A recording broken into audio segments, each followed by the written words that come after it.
ole voin December ni som pasari ania lo ni le terang maya hey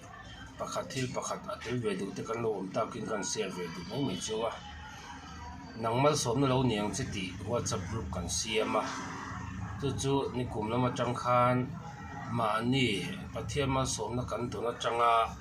chengza ayatlem lo ti hian WhatsApp group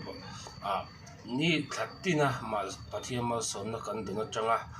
midang te ta na mal som na kan ni ve theinan tin poisa kan khol khom thina kan da khoma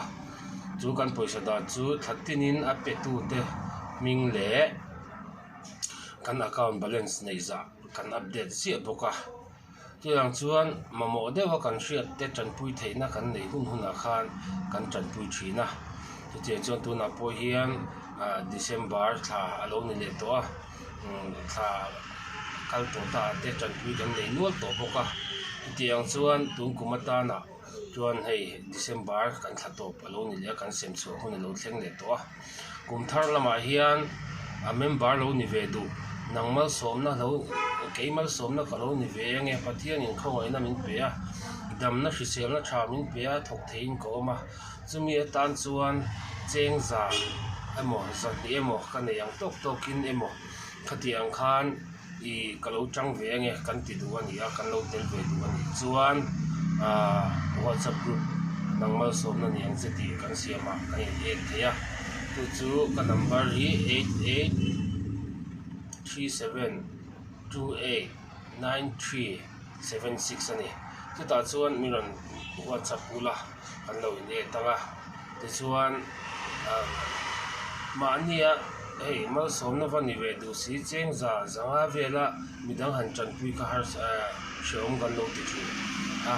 ma ania za na te lo am china tuipo a far keu chuan a lo tling khoma bucket khat a lo tling thin an tiang khan poisa po tlem a ron lu khom khan sang a ron tling me sang khatami vakan khan amamo tu tan chuan chengza pon se thulu tu tu wang chuan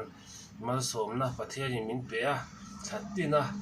mal somna midang te tan kalo ni ve nge ti du te kan lo om ve ni chuan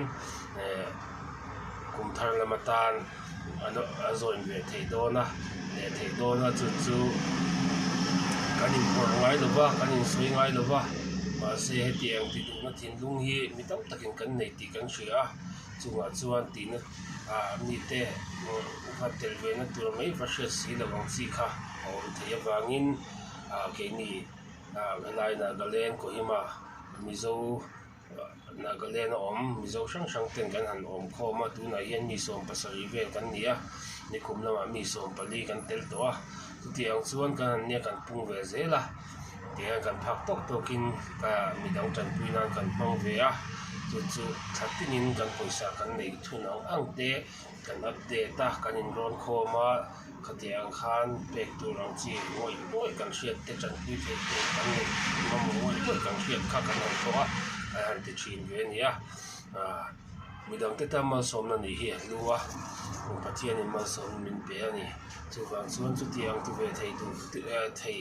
tur anga thin lung pathian ina mal som na min pe ka changin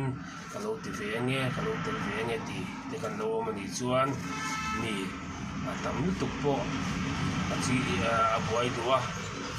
chu ni wangin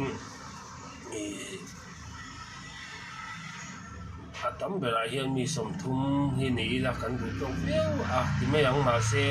mi ten ma som na kalo ni ve du ani an ti chuan kan hian lem lo ani chu wangin thattina chengza emo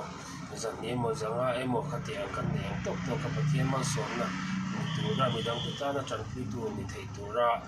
kan lo in pe ve du ni chuan tuna ka number han soita 8837289376 khan WhatsApp in ni lo be don ya